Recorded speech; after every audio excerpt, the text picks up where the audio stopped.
Why are Greek architectural orders so confusing to identify? Imagine walking through ancient ruins in Greece and seeing columns that look similar but are actually quite different. It can be tricky to tell which is which. That's because Greek architectural orders, mainly Doric, Ionic, and Corinthian, have subtle differences that can be hard to spot. Each order developed over many centuries and in different regions, which added layers of variation. The Doric order is the oldest and simplest, with sturdy columns that usually don't have a base. Its capital is plain, made of a rounded part called an echinus and a square slab called an abacus.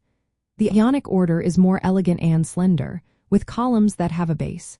Its capitals are decorated with scroll-like shapes called volutes. The Corinthian order is the most ornate, with capitals covered in stylized leaves called acanthus. These details are small but important. All three orders use columns, entablatures, and pediments, but the differences in proportions and decorations are often very subtle.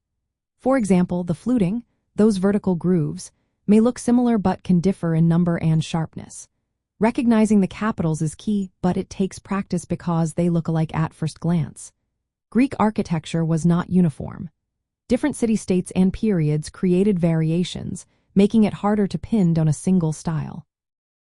The Ionic order came from Ionia, a region in Asia Minor, while the Doric was from mainland Greece.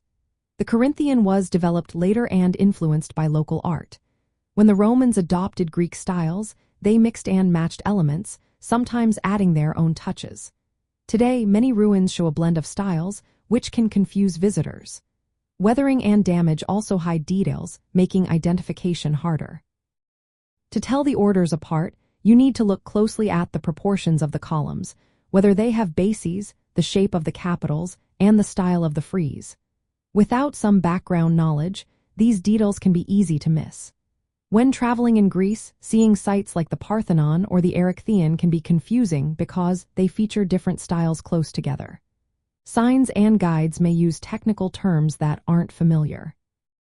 Plus, the beauty of these ancient structures often distracts from their architectural details. So, the reason Greek architectural orders are confusing is because their differences are based on small, detailed rules that evolved over many centuries. Regional influences and Roman adaptations add to the mix. For travelers, understanding these distinctions often needs some focused study or a knowledgeable guide.